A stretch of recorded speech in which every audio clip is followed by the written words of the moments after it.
The date of this recording is Saturday, August the 22nd, 12:30 a.m.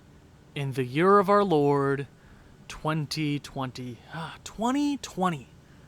Nobody ever expected the year to go the way it has gone. Almost World War III, Australia was on fire, this thing called coronavirus. Politics are just a thing I don't want to get into. Sports were shut down around March 12th. I'm starting this thing off hot, ladies and gents. Nobody expected us to get where we are today. The second round of the Stanley Cup playoffs. But what comes before the second round? The first round. And what came before the first round? The Stanley Cup qualifiers, which apparently a lot of people didn't like, but when they were played, a lot of people liked them because hockey is fun. Okay, ladies and gents, it's fun and entertaining, and that's what the first round was. I did a whole lot better in my predictions than I did in my qualifiers. So, right off the bat, we're hitting pretty good. Our average is better than what it was before. In the qualifiers, we went 2 for 8. Today we are going to recap the first round, and we're less than a day away from round number 2. The time that this video is going up is probably pretty close to the Colorado-Dallas game, which we'll get into in the next video. I plan on separating the predictions and just all-around recap of the first round. It was entertaining. As a fan of the Montreal Canadiens, starting this whole qualifier thing, we're like, oh my god, this is cash money. We might get Lafreniere. If we make it all the way to the Eastern Conference Finals, we'll still have the 16th overall pick. This is cash money for a fan of this particular team, and that's what I think the Blackhawks were like as well. We didn't have a fight. We had no say in the fight. We didn't deserve to be here, but we enjoyed the hell out of it. I'll get to the Montreal Canadiens. I might even do a breakdown video of their season in general. I know I try to keep this channel NHL all-inclusive, but I'm a Habs fan, so we might as well start in the Eastern Conference, because actually, the time that this video is being recorded, Vancouver, I believe, is still playing their game. Actually, let me check. I'm pretty sure they just eliminated the reigning Stanley Cup champions in the St. Louis. Wow, they did. Wow. St. Louis, Binnington is garbage? Question mark? Let me start in the Eastern Conference. Just because I'm a big Habs fan, let's just break it down in the East. The East, you had some juggernaut series. Let's start with the Habs, since I'm a Habs fan, obviously. Let's get that out of the way. I predicted Philadelphia, and I was right. I picked them in 5 games. I said, Montreal, you'll get 1, maybe. Montreal lost in 6 games, but holy hell, I'm not going to break it down entirely, but what a frustrating and entertaining and just outright crazy series that it was. It was history-making crazy. This entire first round is history-making. It is. You look at every series, and it's intriguing weirdness. It's friggin' awesome. But Philly-Montreal is so much more interesting in the fact that Montreal scored more goals in the series than Philadelphia. At one point, they were down 3-1, ended up going 3-2 and losing in Game 6.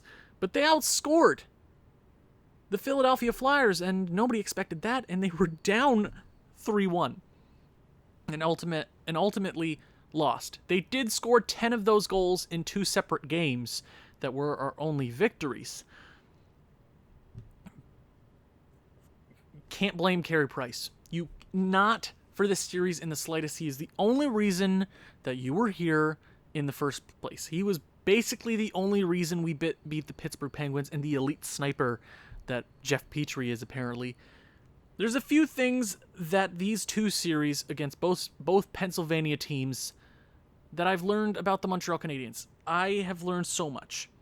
Kotkaniemi, Jesperi Kotkaniemi, is not a bust. I never thought that he was a bust. I'm just glad he's proving hockey Twitter wrong. Nick Suzuki is the flashiest Habs forward I have had the joy and the privilege of seeing as a fan. I've been a fan since 2014, and we had Max Pacioretty, we have Gallagher, but nothing comes close to how the cojones this kid has. He's 21, maybe? He's an impact forward, and I was saying, even though we lost in Game 6, 3-2, he dominated the Philadelphia Flyers. The pat on the head of the goalie.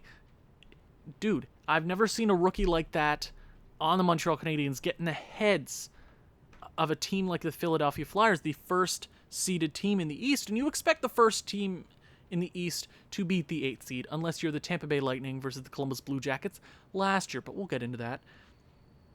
Philadelphia was the stronger team, but they didn't win this series. They survived it. I saw that on Twitter. I don't know who it was from. But they didn't outright win this series. Montreal could have easily have won this if they didn't forget how to score a goal for over 2 games. That was frustrating. As a fan, that was sad. Very, very sad. And I was lucky to be home from work to watch every single game this series. I had the privilege of watching playoff hockey in 2020, and I'm just glad we got here. You know what? You could say, oh, but Lafreniere. So what? I would rather take... I mean, everybody wants a Lafreniere, right? But I would take the resurgence of Kotkaniemi at 20 years of age and the showcase of Nick Suzuki and Carey Price showing that he is still capable of leading this team. I would take that over the 9th overall pick 150%. This team has a lot of things to be happy about. We had our struggles all year. But if Marc Bergevin can have a solid offseason, bring a few pieces in, I'm not saying trade the prospect pool. I'm just saying this team I think is capable of great things, especially with Carey Price's window closing, which was a quote from him that I saw that made me more sad than actually losing the game against Philly. I saw it in, I don't know, the first or second intermission. I was like on Sportsnet said, oh, my window's closing. That got to me. He's 33 years of age. Shea Weber just turned 34, 35. Price just turned 33. Our stars are getting older. Our 2 big guys are getting old. And losing this series didn't even make me mad. It just made me sad. I don't have any grievances. This team has so many awesome prospects. Cole Caulfield, Paling, Nick Suzuki technically isn't a prospect anymore. Alexander Romanov, he looks so happy to be in Montreal. He is going to be a stud. I really, really hope he's capable of great things with the Habs. I don't know if I'm going to do a video about the Habs. I don't want to spend too much time on them because Philly was really good. Carter Hart does not get enough credit. You might be saying, oh, every other headline in Philadelphia is about Carter Hart. Carter Hart is the best thing to come out of Philadelphia since Eric Lindros. I'm sorry, was that I'm sorry, I don't know. Philly cheesesteaks? I don't know much about Philly. Carter Hart is single-handedly changing the fate of this team. If you have a Brian Elliott, what are you? You have a legit franchise goaltender, or future franchise goaltender. I guess you won't know for a few years, but he is what Philly has been looking for years. They trade Steve Mason. Did they have Steve Mason? They did. Bobrovsky. They had Bobrovsky, who was great with Columbus, is now terrible with Florida, which is a whole nother circus show to talk about. Oh my gosh, Florida. Philadelphia, I think, is capable of a Stanley Cup championship. I'm cheering for Carter Hart. Seeing the handshake line from Montreal was tense because they got into a scrummage after the whistle went off, last few seconds ticking off the board,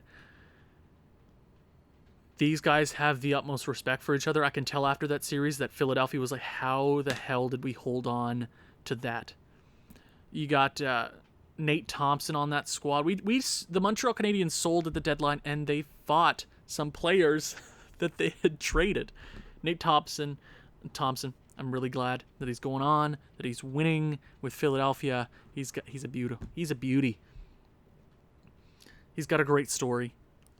Philadelphia has a great story, being not the best team for a very long time, finally living up to expectations. Carter Hart, you live and die on that player.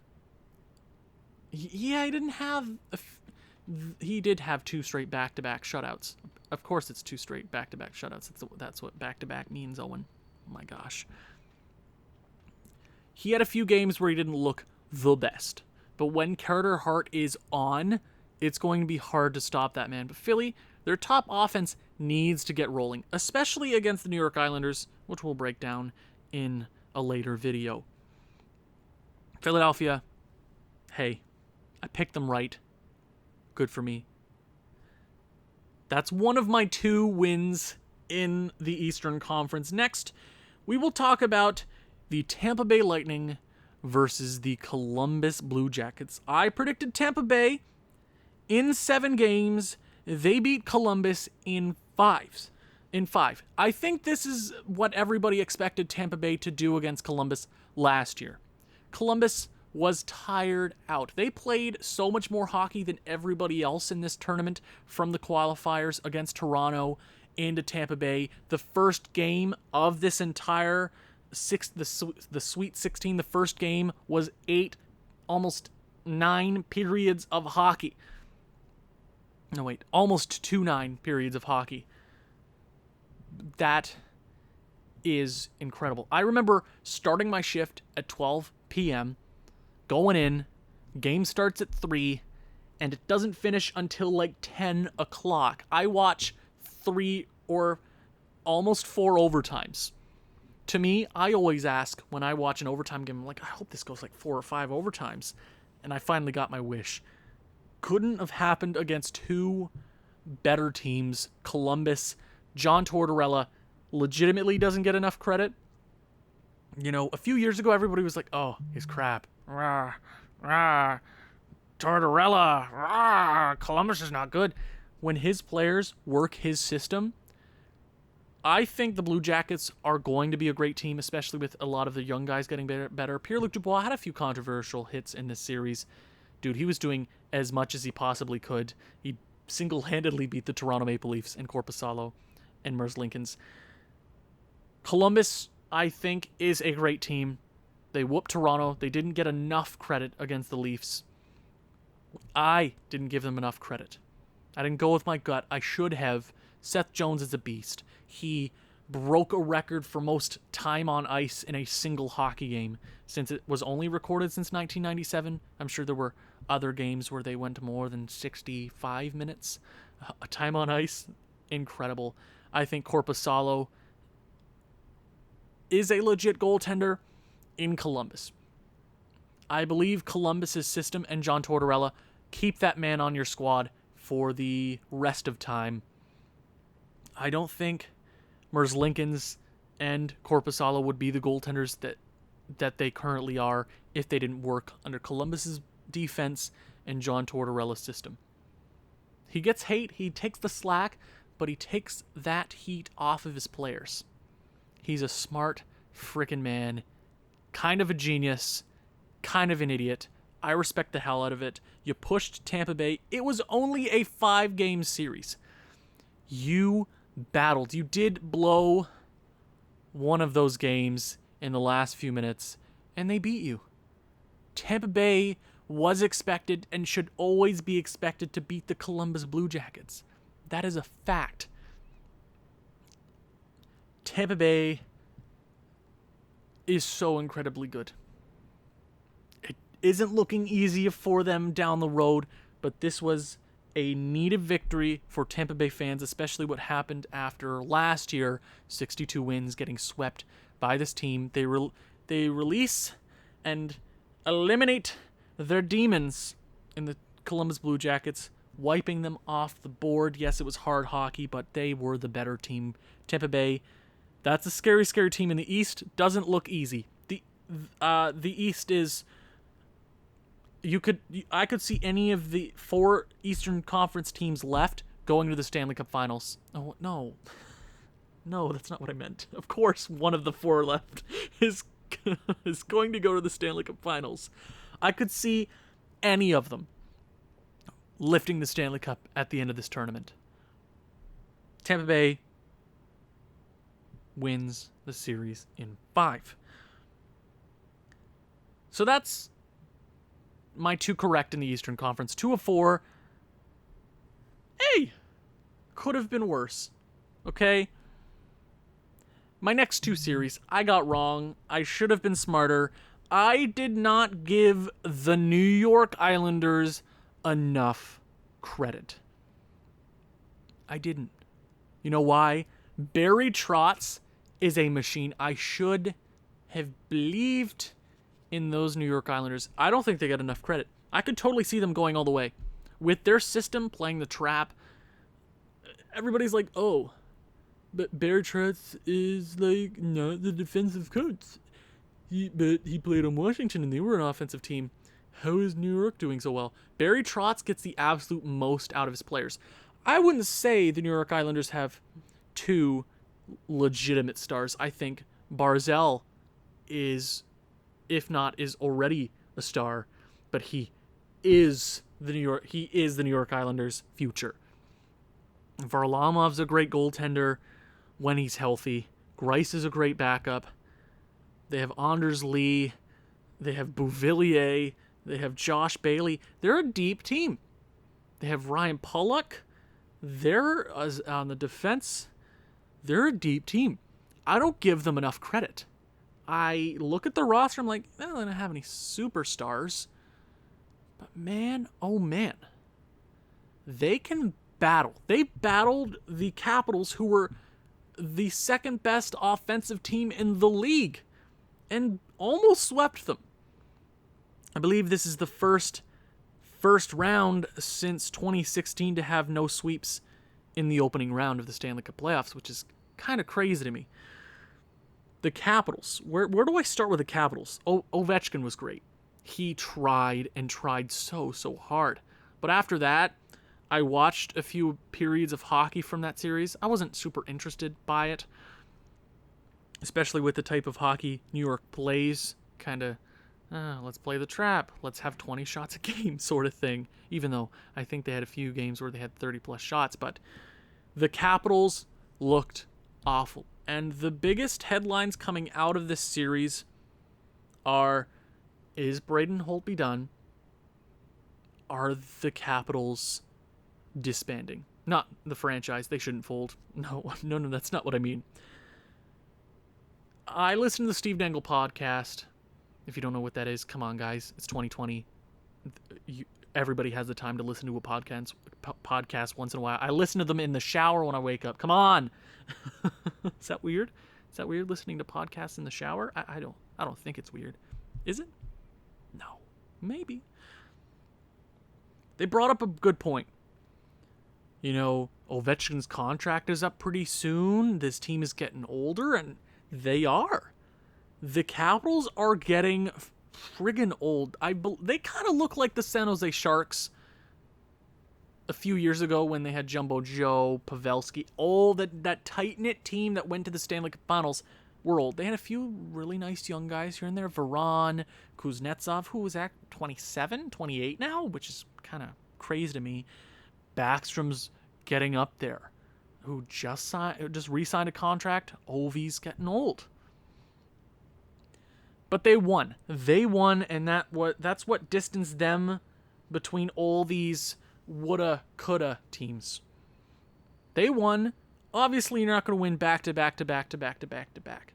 Your team's going to start to falter even after you win. Just look at the St. Louis Blues. They won. And what are they now? Where are they? What do you do after you win? You try to win some more. Capitals lost Barry Trotz, and everybody's like, why didn't they just give him the money that he wanted? I don't think it was the money that Barry Trotz was worried about. He knew he was going to get paid either way wherever he went. I just think he was done either way, if they won the Stanley Cup, if they didn't. I don't think that's what he was on about. The money, I don't think, was a problem for Barry Trotz. He was going to get paid either way. He wanted to move on, especially going to the second round. It seemed every single year with the Capitals. Basically every year. They get to the Eastern Conference Finals. They win the Stanley Cup. I would have given him the earth, the sun, and the moon to keep Barry Trotz. But the Capitals are changing. Braden Holtby, I think, played his last game as a Washington Capital. I do think it's a little early for Ilya Samsonov to become the official starter.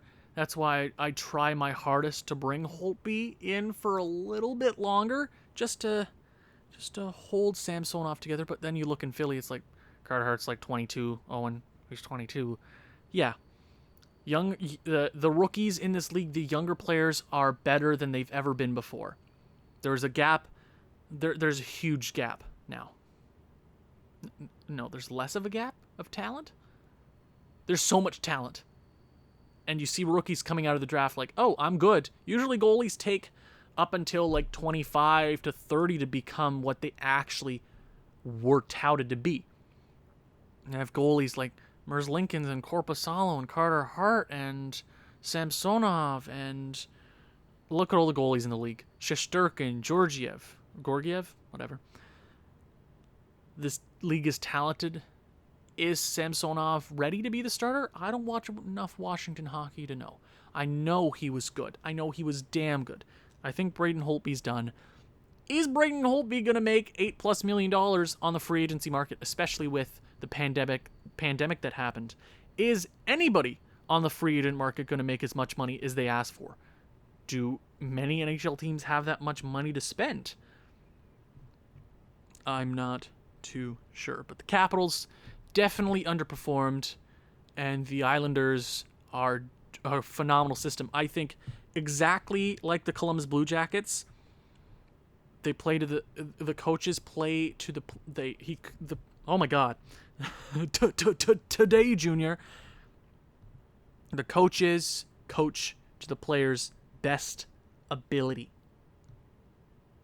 If it's the trap that works, that's what works. They're moving on to the second round. And the last series in the East, I went 2 for 4 in the East, and I got this series wrong. The Boston Bruins versus the Carolina Hurricanes. I picked the Carolina Hurricanes in 6 games. This series went 5 games, and the Boston Bruins won. It was a controversial series for a lot of reasons. I did record a video about Tuukka Rask leaving the bubble. I really don't want to get into it, but I never uploaded it. I don't know why. I guess I just didn't want to. I had some very strong opinions in that Tuukka Rask needed to do whatever he needed to do. If you want to leave the bubble, I think that was the best decision for him to do, even if it wasn't a family emergency. If he wanted to be with his family, especially during this time and how crazy the world is, he has the right. He is a human being. I think that is a human right, even if you're a millionaire. Oh, but you don't see military people going home when the tough times getting tough. Everybody's saying that, bringing the military into it. Why? Tuukka Rask was in the military. But he has to because he's Finnish. Shut up. It doesn't matter if it was a family emergency. If he didn't feel comfortable in this situation, I think he had the right to leave. But Owen, there were 3 phases where he could have left and he didn't leave. He left his teammates high and dry. If his teammates are teammates and they support him, they will support him in whatever decision he makes. Whatever decision. And if you don't agree with that, I don't understand why. He left his teammates. That's not what hockey's about. There are plenty of jobs harder than being the starting goaltender of the Boston Bruins, and it looks like it didn't affect them. didn't. Okay? Not having Pasternak for a few games there didn't affect them all that much. They whooped Carolina. They obliterated them. And a lot of people are like, oh, Carolina, let's air our grievances. Carolina, you should be disappointed, bumhurt, a little mad. I get it. It is hard to get better than the Eastern Conference Finals twice. Like, if you reach the Eastern Conference Finals, the next best thing is a Stanley Cup, right? It is hard to go to the Eastern Finals every year. It's harder to step up on the ladder, especially in the first round against the Boston Bruins. That is a hard ladder to climb, missing a few steps along the way. Carolina lost Svechnikov in a super controversial sort of slew foot from 6'9" Zdeno Char that everybody's like, well, you know, he's 6'9", he's a tree, get out of his way. I don't want to get into all the injury specifics. Would the Carolina Hurricanes have won the series with Svechnikov? I don't think so. Even with Svech, their goaltending really didn't help them. Peter Mrazek wasn't the best. James Reimer definitely wasn't the best. They got to go out there and they just have to be smart. Don't make any dumb moves. Your team is damn good. Boston's that much better than everybody else. Carolina, I do feel bad for Carolina. I was rooting for them after they won in the first, or in the qualifiers. I'm like, yeah, Carolina, let's friggin' go, Carolina. Let's go. I wanted them to succeed. I love their squad now because they whooped the New York Rangers. And I wish they had done better, but sometimes that's the luck of the draw. You face the Boston Bruins in the first round, you're going to get it with Boston. If there's a team I'm legitimately scared of in the East, it's Boston. They went to the finals last year. They're hungry. They're a good squad with or without Tuukka Rask. Yaroslav Halak is their starter. He's a damn fine goaltender, Boston. I wouldn't be too worried. I'm scared of the Boston Bruins. But now we move on to the Western Conference. I went 3 of 4 in the West. Honestly incredible. This whole round, the first round, I went 5 for 8. That's over 50%. Personally, I'm okay with that. It's not an A+. It's not a B. Is it? 5 of 8. I'm bad at percentages. That's 70%. I'm not better. So 75%? No. I'm bad. Okay, just stop. Leave me alone. Okay. And I went all around after this. I'm 7 for 16.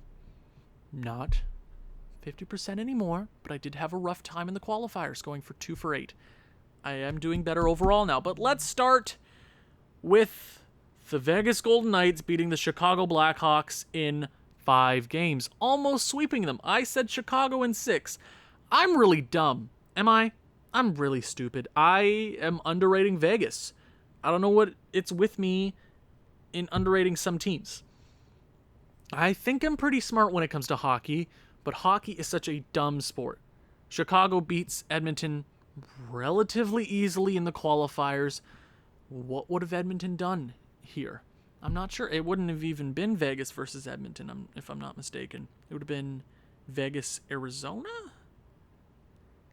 I think. I'm bad at don't ask me questions. Leave me alone. Vegas is a damn good team. They're the best team in the West for a reason. Can I see them going all the way? Yeah, for sure. But I had too much faith in Chicago and guys like Patrick Kane and Duncan Keith and Jonathan Toews and Kubalik and Kirby Dach and Stroman. A lot of them didn't show up in that second round. Corey Crawford tried to put that team on his back. He had back and forth games here or there that sometimes he stunk. Sometimes he literally did everything in his power in those last few games to keep Chicago afloat. Apparently he had coronavirus, COVID-19, during the suspended season, came back and tried his absolute best to keep Chicago afloat. And a lot of people are speculating that this is the last actual run of this current core of the Chicago Blackhawks. And I'm like, how are you going to move $20 million in Patrick Kane and Taze? And how are you going to move Seabrook? Is Seabrook on Roboto Island? If you don't know what Roboto Island is, guys, come on. It's 2020. Get it together. It's not like Epstein Island. Nothing like that. Don't worry. If I'm the Chicago Blackhawks, this season was cash money. You go out there and have the 15th overall selection.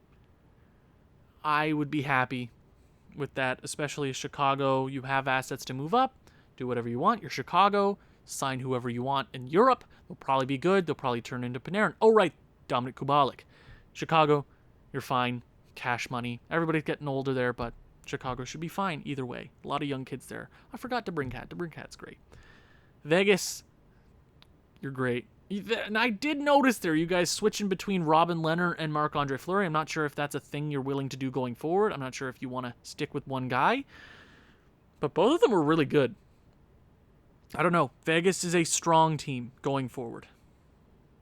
That's the only thing I got wrong in my Western predictions of the first round. Now we move on to a pretty simple series that I got perfect. I guessed the right amount of games and the right winner. The Colorado Avalanche beat the Arizona Coyotes in 5 games. Ladies and gentlemen, Nathan MacKinnon is the second best hockey player on planet Earth behind Connor McDavid. Nathan MacKinnon is a world beater. He could drag this team, not drag in the worst way, because Colorado's a damn good team. Without him, they struggle a bit. With him, guys like Rantanen and Landeskog, they're scary. I legitimately think they're the best team left in the West. You know, Vegas is the first seed, but Colorado is dangerous. So dangerous. Arizona.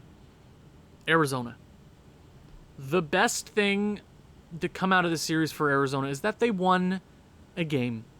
They won their first Sweet 16 game in, let's see, the last time they won a game was 2012 in the playoffs.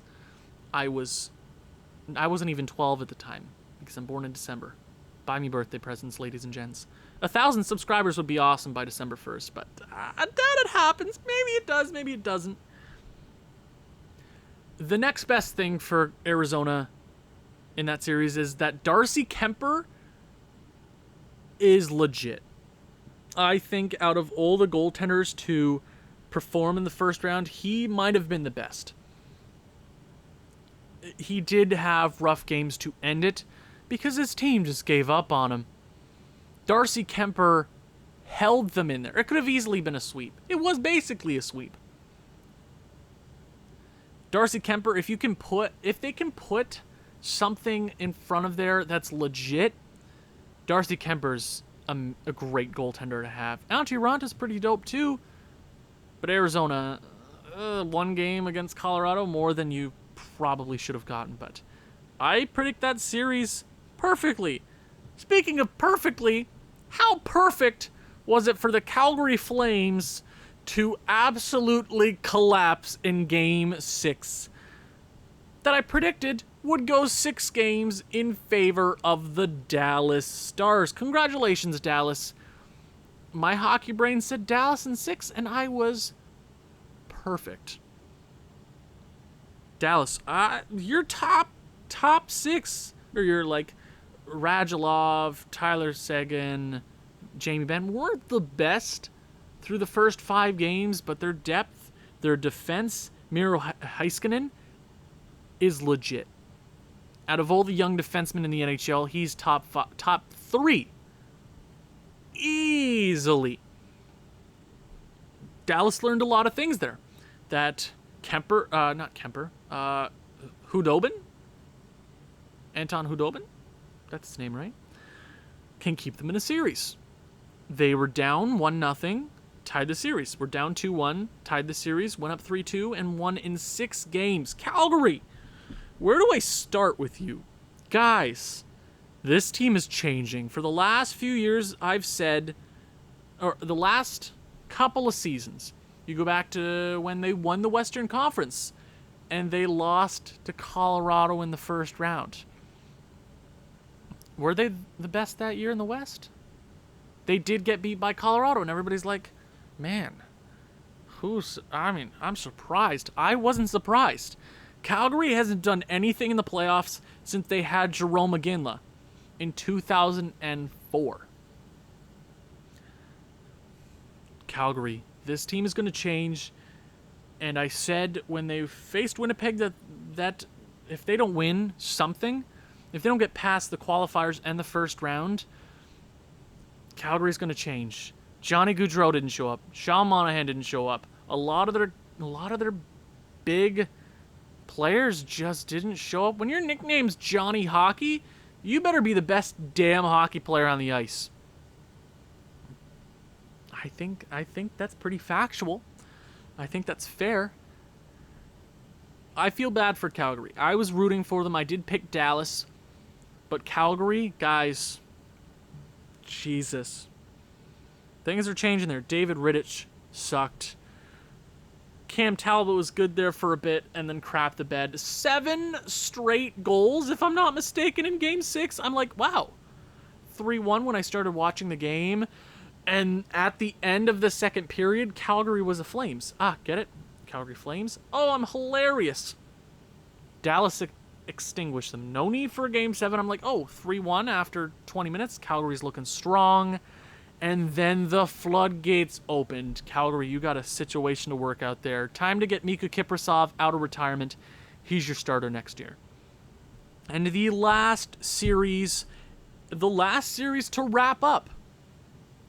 The St. Louis Blues, the defending Stanley Cup champions, get beat in 6 games against the Vancouver Canucks, who I predicted would win. I predicted one team. The only Canadian team to move past the first round, the lone Canadiens, the Canucks. Win in 6. I predicted 7. It is what it is. I was right. Man, Vancouver, that was stressful as hell. A 6-2 win to cap things off. You expose them. Going up 2-0, everybody's like, wow, if they can win this game, and then they lose in overtime, if I'm not mistaken. Did they lose in the Game 3 in overtime? They might have. My memory is kind of foggy. It's 1 o'clock in the morning. Give me a break. You exposed Binnington. You exposed Jake Allen, who turned into a really good goaltender there for 2.5 games, and then he wasn't good. You went up 2-0 in the series, Vancouver. And then you drop 2 straight. And then I'm like, St. Louis, they're a champs. They know exactly what they're doing. They were great in the Stanley Cup playoffs last year. I was actively cheering for them. I'm like, yeah, never won a Stanley Cup before. I feel like they're legitimate. They were villains. The entire regular season, nobody except St. Louis fans wanted them to win. I feel like hockey Twitter was totally against them. Binnington, Jake Allen, everybody wants Pietrangelo to leave. I don't feel bad for St. Louis because they just won. I feel so happy for Vancouver and that young squad. Young squad is in there. Big guys are all young, excluding JT Miller. St. Louis got exposed. We officially will be crowning a new champion. I do love to see it. I'm glad it's not a Pittsburgh Penguins situation where, we're going to go back to back. Poor San Jose and Nashville. I'm so sorry, Nashville and St. Louis. Not St. Louis. San Jose. Couldn't care less about the Blues. Vancouver. You surprised me. I did pick you. I went with my heart in that series. I'm like, Vancouver, do something. You haven't won a playoff series, I think, since 2011. I'm pretty sure I'm right. That's 9 years. I was 10 years old the last time they won a a playoff series, which was in the Western Conference Finals against San Jose. That was half my life ago. Do you know how incredibly weird that is to say? The Sedins were awesome back then. The Sedins have always been awesome, but they were like legit. Roberto Luongo was still friggin' awesome. I'm so happy to see guys like Bo Horvat, the captain, breaking out of his shell. He has slowly. But man, these playoffs have just showed what kind of hockey player he is, scoring toe drag goals through the legs, doing dipsy doodle, and whatever he really wanted. Exposed them. They exposed St. Louis. I'm happy to see Quinn Hughes and Elias Pettersson and Brock Besser moving on against the Vegas Golden Knights, which doesn't fare very well for them, but that's exactly what this young group needed. I'm happy to see at least one Canadian team move on. But that is it for the recap of the first round. I'm currently 7 for 16 for all the series that have happened. Just a tad under 50%. But in this first round, I went 5 for 8. Which isn't too bad. I'm happy with my predictions. I wish Montreal would have moved on. Final thoughts. I love hockey. How can you not love hockey? This was surprisingly long. How did I talk for this long? I need water. I recorded some NHL 20. If you guys have made it here to the finale of this video, I'm proud. If you sat through this entire thing, I feel sorry for you. How do you listen to one voice for so long and not want to commit yourself into a mental facility? I mean, you should after listening to me for so long, but hockey, I love you. Even though my team is gone, I'm rooting for two teams. Nobody in the Eastern Conference. Maybe the New York Islanders, because I believe out of the teams left, they are the underdogs. I'm going full West. Vancouver. I'm a Vancouver stan. I love you, Elias Pettersson and Chris Tanev. But my main boys in Colorado, the Mile High City. State? Is it the Mile High State or city? Smoking that. Nope. This is a kid-friendly no, it's not really a kid-friendly channel. Nathan McKinnon is a beast. I hope he exposed the rest of the league. Thank you guys so much for watching. If you've enjoyed this one, check out my Twitter. I'm very active on game days. I hope I can keep it up. I want to continue watching some hockey even though my team is out. I will. I'll try to sit down for a game here or there if I'm not busy. I'm looking at you, Colorado. Check out my Twitter. It's in the link in the description below. It's one of the first links, I think. I don't know how my channel works. I post daily. I post at least a tweet a day. At least. Leave a like. Leave a comment. I'm trying to get to 1,000 subscribers. Hopefully by the end of the year. I want to monetize the channel. I'm not here for the money. I'm here to entertain. That's all I really care about. This is a terrible outro. I'll see you in the next one. Ciao.